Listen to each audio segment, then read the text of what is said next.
we have been talking in 8 meeting rooms, and I am going to call them, well, let's call them reporters from these 8 meeting rooms and ask them to quickly, shortly, concisely share a little bit of what went on this morning.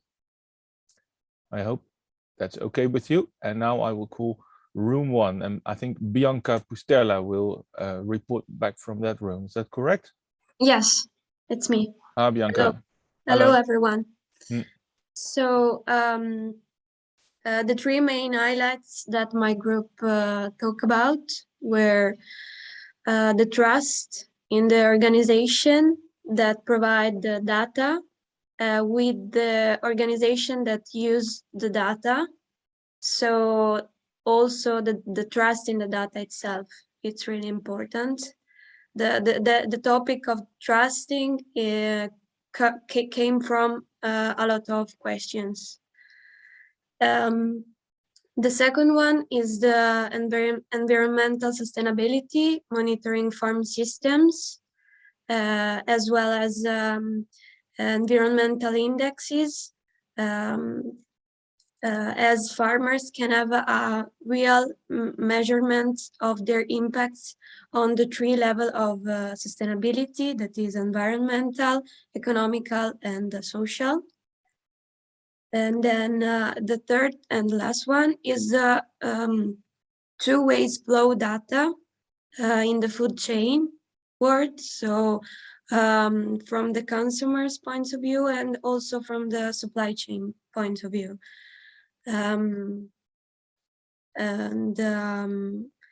Yes, so the main highlights were these three ones, and we talk about also both the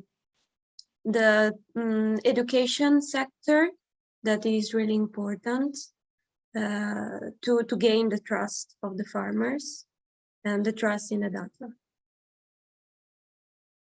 Thank you, Bianca. That's a perfect roundup, I think. I'm curious to see whether your points are coming back in the other rooms as well, because, well, we are overlapping here and there, and I'm expecting to see the overlaps. Thanks, Bianca. Shall we go to room 2, which is done by Adrian Kenneth Smith? Are you there, Adrian? Yeah, I'm here. Can you hear me? Yes, I can hear you. Thanks, Adrian. Thanks, Bianca. Okay, so we had quite a discussion on the following questions. Yeah, we had a few debates as well, which we managed to. I think it's because we was coming from different, obviously different countries, etc.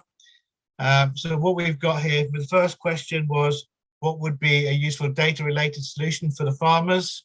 So we looked at technology should be understandable for farmers and readable. Irrigation management system and tools, sensors of identified biomass and growth indexes. These were just examples we used. It was important to train farmers to give them the theoretical inputs on how to read and interpret the data. The second question we worked on was, can data cooperatives bring more effective solutions, and how? Yes, it can.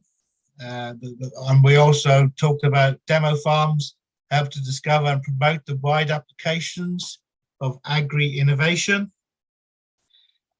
Better to trust professional companies to collect and share data, but not the cooperatives.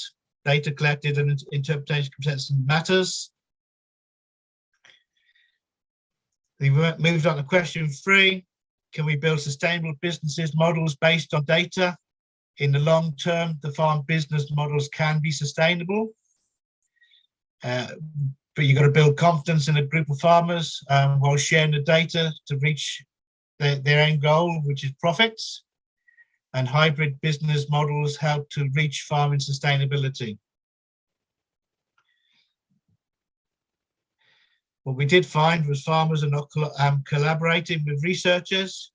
This potentially could be that there's a language barrier gap of understanding what the researchers are saying, and we talked about taking it to the farmers and making it plain and simple, either be through visual or using a third party like the farm advisors to interpret the data.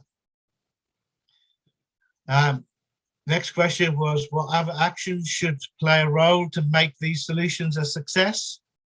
We said traceability, data helps to enhance farm sustainability. Whatever business transaction it is important to have all the data and share it electronically. It will create value transformations in the chain. Cooperative leadership is a key actor and should pay independently in the chain, as well as food processors, transportation companies, and input suppliers, etc. And then the highlights question, the last question was highlights possible knowledge gaps and further needs in terms of research or practical application. Knowledge gaps with levy boards. So in the UK, we use farmers pay into levies, and from those levies, they get out of it research data. They also get open farm days where demonstration farms. So everything they put into on that. Knowledgeable farmer advisors, data interpreters. So basically bringing farmers, these, again, we have extension officers who deliver this to farms. Different ways of teaching and learning, and digital tools and skills. The last and the main highlights we use, and there was 5 of them, and we use a useful data related solutions need to have clear data inputs and clear data service outputs that are aligned to user needs, to provide and demand machine readable data with visualization. 3, system approach helps farmers act in one network where the data collection ensures trusted levy boards common data space of farmers. The value chain needs the data confirmation for farms to act sustainability, and controlling systems of databases must be trusted and must comply with the GDPR. And that's the end of our conversation. Very useful list, I think you came up with, Adrian. Thank you very much for this reporting back and the work you did in your group. Then we are going to room 3. Thanks, Adrian, and I think Anna Martin is going to report back on room 3. Yes. Hello, everybody. Hi. Okay, so we go again through the same question, okay, than in the other groups, and we have a really good debate between all of us. We give good examples from the different countries that, well, we are a Spanish majority in the group, but there is other countries who give their examples and opinions. So I will go directly through the 3 main highlights. The first one is the key role again of the advisors, okay, and the demonstration sites or presentation of the solutions. Here we agree all that the role of advisors presenting what are the benefits of these new tools and technologies is key, okay. Key factor in data interpretation and innovation implementation support. Again, the role of the advisor, including identification the farmer needs, is not we are not trying to offer all the solution to all the farmers. Each farmer has a special solution, and here the advisor and the knowledge of the farms and the growers is key for this implementation. The second highlight is we agree that data is basis for future sustainable farming through the grower point of view, because to measure to have information from the practice in the farm to benchmark with other growers and with other regions is key to identify if your business can be more sustainable or not. And from the point of view of the consumers and retailers, because they have already information, they are demanding. So this data is key to push all this business to make it more sustainable. And the third one is we agreed that the data need to be useful and make sense for the farmer. If this data is not make sense or is not useful for improve the farmer life, is not going to be used. So in this sense, this data need to respond the farmer questions and the farmer needs. Great set of recommendations. Anna, thank you very much. Over to room 4, where Rafael Gonzalez will report. Calling Rafael, are you there? Thank you, Alvin. First of all, I don't know if we have enough time. If not, I will go directly to the highlights. Let me see. Well, go to the highlights, and if there's one thing you would like to take out a little bit further, do that, please. Thanks. Okay, so I will go directly to the highlights.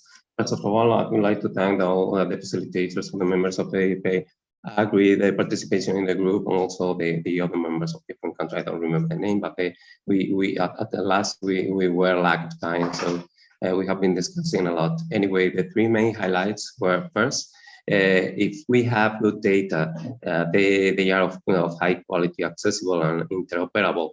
We use them in a correct way with the correct algorithms, and we apply them in a proper way. We can improve farm performance based on that solution. This is something easy to say, but it's difficult to get to apply.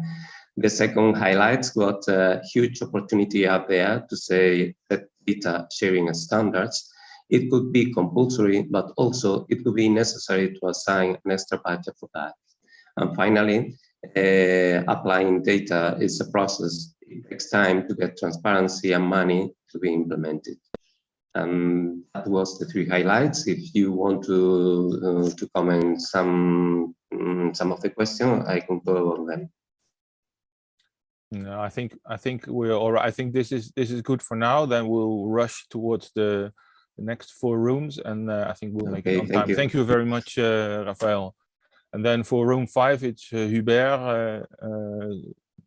Please, can you call back? I try. Okay, yeah, there you are. Thank you.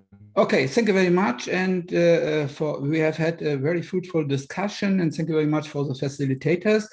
And I would like to change my concept, not to repeat anything all again, just to have some aspects. To say not to highlight some aspects. So starting, useful data. What are useful data? Useful data can increase competition, and in the sense in the production area, or intangible to fit to the preferences of consumers and retailers. So that's a little bit mention this useful data, and we can solve it in a general speaking, and to jump in really to point out how to use optimized fertilizing and optimized pesticide also. That's in this sense. Let's go to question 2, comparatives, cooperatives. So it's the main issue to give access to data, not always to stretch to coming from the scratch, and to do it again and again. Cooperatives is an opportunity, find solution just for small farmers, and to bring data from different areas together. For example, environmental aspects, production aspects, and social aspects, and so to have a wider range of information in the opportunity of cooperatives. And the third would be we build sustainable business models. Yes, surely a clear yes. However, how to handle it? There's a broad range of issues to say we have to bear in mind economical aspects, environmental aspects, social aspects. We have to take in mind the generation situation on the farm. Will we be successful in the next generation on the farm or not? All these aspects we have to take in mind. And then to go on, how can we, what other actors? So that was in addition to all mentioned, it was of interest to say, okay, we have the advisors, as Jürgen pointed out in all the discussion to solve the problems. However, we have to differentiate not only the economists, the agronomists, for example, social advisors, just the situation on taking the situation on the farm. It's advisors clear, however, different aspects from different disciplines I would like to mention at this stage of our presentation here. And something else, it's the problem, we need facilitators. I would say it in the sense, or I mentioned in our discussion, we need event managers. And so there was this, I suppose, a beautiful example from Scandinavia or Latvia, I don't know, again, in that region, to say we have to show in the events the opportunity, what the farmers are doing, what the opportunity, what the farmers are providing for the society. So, and that's the reason we have to do something in general. We actors, we need something out of range. There was an example from US. Yes, to use social media with TikTok. So they were suddenly in, the farmer were sexy, to say, in this area with videos and TikTok. So now you know what you all should be doing. Yeah, it's just, this was our discussion with other actors. It's only in addition what we all heard in this sense. So it's not something that, and something else, I will not read all the list what we have done.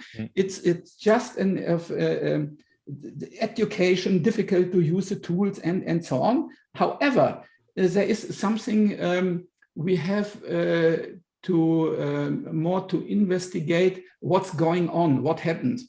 And so the question, there are 100 farmers in the Netherlands and looking for a solution. So there can be in a special one, in a traditional way. And for example, all around we have across all countries, we have smart agri hubs, this Horizon project, and we have digital innovation hubs.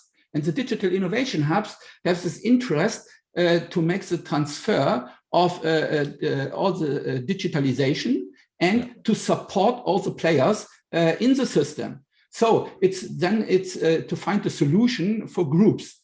And so sometimes that's it's a valuable not only recommendation of money, it's sometimes to bring together who is providing the information and who has the needs and who has the problem. So that was for point 6, in addition to all the issues.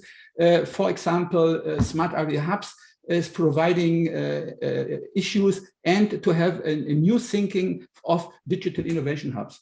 Noted, Hubert. Thank you very much. I think we're all surprised by the diversity of the discussions and the points that came out of the discussions. Thank you very much. And then we'll go quickly to room 6. John, will you update us on what happened there? Thank you very much. And I'm going to try not to be repetitive. I do want to thank Andres and Elizabeth for facilitating the notes. It's all interesting, but yeah, we are pressed.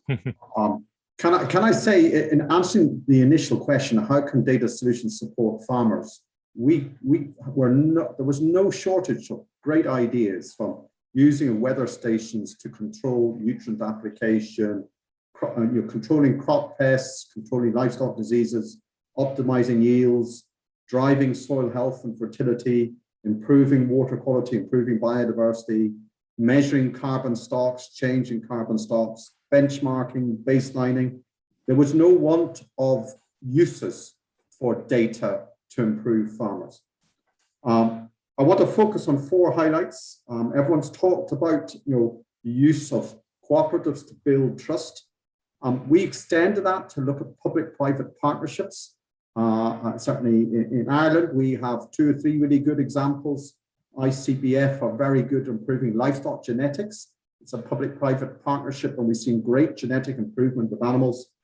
Water catchments, actually working with your local authorities that you do soil improvement, improve water quality in a water catchment, all done through public-private partnerships. And those seem to be able to build trust better. Looking then along the supply chain, we felt that everybody within the supply chain needed to be involved, and that the information created was not only about helping farmers, but it was helping optimize the supply chain and also using to improve the reputation of our industry. Because for the first time, we've got hard data about where we are, we've got hard data about the journey we're on, and actually using it to engage with consumers and regulators that we're putting our house in order. So data wasn't just for farmers, but absolutely had an end goal to help the reputation of the industry we're in. Our next big issue was about scaling up. You know, we're at the infancy of this journey, certainly looking to take this over millions of hectares. You need really smart digital platforms that can cope with that quantity of data. You know, and then can we invest in artificial intelligence to do the heavy lifting of the analysis, but still human quality control in there to actually help us as we scale up the application and use of data to improve our decision making. And lastly, still a barrier out there is the technological gap of communication, digital communication, not just about broadband, but 5G, that actually sensors to tractors, sensors in fields. You know, there are still many parts of rural areas. You know, rolling out of 5G is being focused on urban areas, yet the sensors we're using need great connectivity, great speed, and we still have got technical barriers to actually using this data to get, you know, precise management of our landscape. That's a great wrap up, John. Again, it's touching the other topics and then still different. Thanks, John. Can we go to room 7, Anna, Karin? Yes, I will present the 3 highlights from our discussion. Right. So the first one is that there's a differentiation between what data is useful for different size farmers, and that data should provide advice on a different scale and individual needs. The second is that we have the definition of sustainability.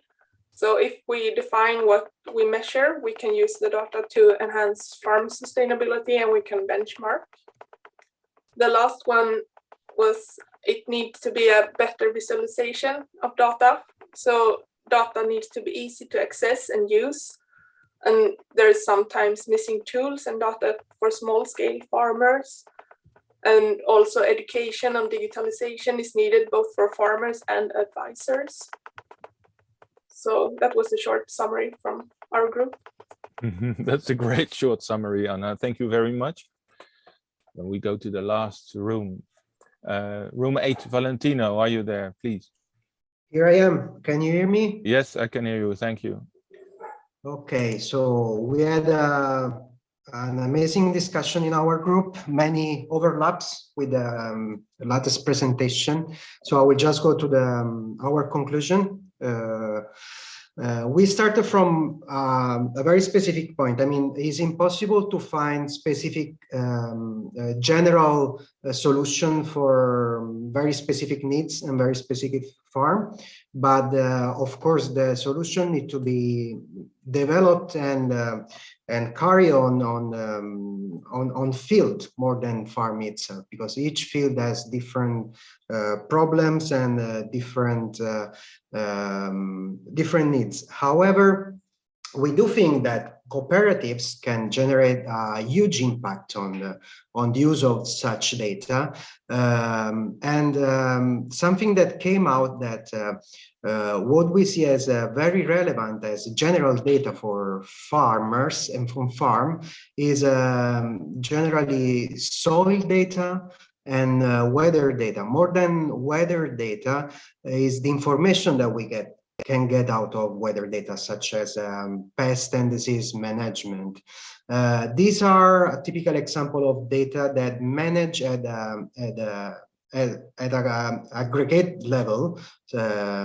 So as cooperative can generate a bigger result, much more valuable information for the farm itself. We had in our group some great examples of very detailed data collection in Iceland, if I'm not wrong about this. However, the problem is that these data are not put in a system. We already have a great number of data generated and great number collected by private companies or by government or firms. However, the problem is that these data don't come to an open platform. What really is needed is a creation of information share all through the value chain. So in order to make the precision farming or the innovation in farming more profitable for farmers, it is important to inform the final consumer. It is important such information get to the final consumer so the final consumer can recognize a higher price for products that are created in a more sustainable way, in a better way, or just have a better quality. So it's very important that these huge amount of data don't die in specific places like private firms but they need to be integrated. The integration is what is really missed in the information, in the data. So the actor that should play this role has to be, of course, the public. The regulators need to somehow force private firms and even private company and farmers to share all the data available on a common platform. So we will all be able to make a greater value out of this data. If on the huge amount of data, if these data are shared, we can definitely get some more refined information. We can give we can deliver better information and better services to the farm themselves. And last but not least, we can really move to the aggregation of data and use of artificial intelligence out of it. So this was some of the great topic who came out of our group. I really want to thank all the participants, and I can stop the presentation here if you agree. I very much agree, although I would love to discuss more points with you, but we have to continue. Thanks, Valentino. This was a great wrap-up of the discussion you had. And again, in the chat, I see a great appreciation for all the feedback and all the discussions that you had this morning.